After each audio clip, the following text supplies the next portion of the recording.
অনুভৱ প্ৰত্যেক দিনা আজিৰ দিনটোত বৰ আশা কৰি আহোঁ আচলতে আৰু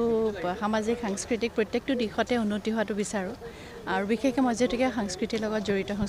জড়িত গতিকে সেইটোতো বহু এনেকুৱা কাম আছে যিবোৰ হ'লে আমাৰ সঁচাকৈ ভাল হ'ব অসমৰ গতিকে তেনেকৈ আশা কৰি আহোঁ এবাৰো তেনেকৈ আশা কৰি আহিছোঁ আৰু ভোট দিলোঁ আৰু ভাবিছোঁ যে ভালেই হ'ব আৰু বহুত ভাল হ'ব মানুহৰ মাজৰ হ'ব লাগে আচলতে মানে এনেকুৱা ধৰণৰ মানুহ এজন হ'ব লাগে যাক আমি ইজিলি এপ্ৰ'চ কৰিব পাৰোঁ মানে আমাৰ মাজৰে এজন যেন হ'ব লাগে গতিকে যাতে যিকোনো কথা এটা ক'ব পাৰিলে নিৰ্ভয়ে ক'ব পাৰোঁ সুধিব পাৰোঁ তেনেকুৱা এজন হ'ব লাগে তেতিয়াহে আচলতে গোটেই সমাজখন ধুনীয়া হৈ থাকে বুলি মোৰ ধাৰণা আজি মোৰ এনেকুৱা লাগিছে মই একচুৱেলি নাজানো কিন্তু এনেই অইন বাৰতকৈ আজি অকণ বেছি যেন লাগিছে সেইটো অকণমান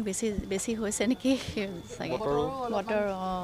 আজি বতৰটোৰ কাৰণে আচলতে নেগেটিভো পজিটিভো মানে পজিটিভ এইটো কাৰণে যে ৰ'দ নাই তো মানুহখিনি অলপ আৰামত আহিব পাৰিছে সেইটোৱে জ্যেষ্ঠসকল বেছিকৈ ওলাইছে জ্যেষ্ঠসকল মোৰ মায়ে ইমান ভালকৈ থিয় হৈ থাকিব তথাপিতো আহিছে সেইটোৱে